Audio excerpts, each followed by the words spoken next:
Welcome back as we next demonstrate typical gland fitting procedures, beginning with compression glands for unarmored cables. The first decision we need to make is the size of the gland required. This is achieved by first measuring the cable's outer diameter. Now the chart D is consulted to assess the size of gland required. This is done by finding your cable size and then moving across to the gland size column to select the appropriate size number.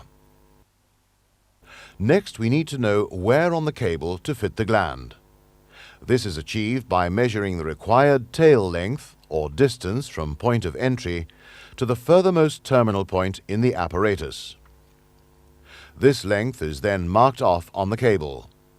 A wrap or two of insulation tape is a convenient method of marking the approximate gland position. The gland is now assembled. First the compression nut, followed by a retainer washer.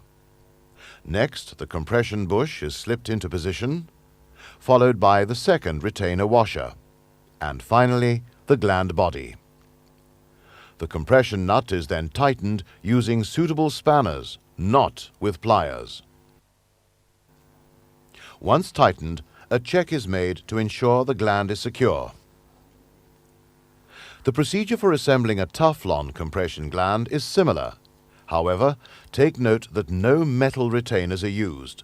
A single plastic skid washer is fitted as demonstrated.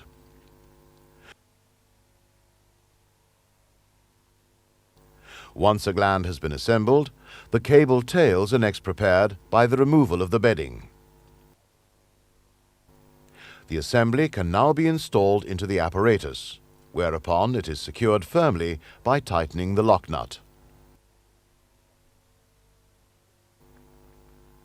If, during the assembly process, you discover that the metal retainer washers do not fit over the cable, discard them and instead fit the nylon skid washer as demonstrated between the compression nut and compression bush.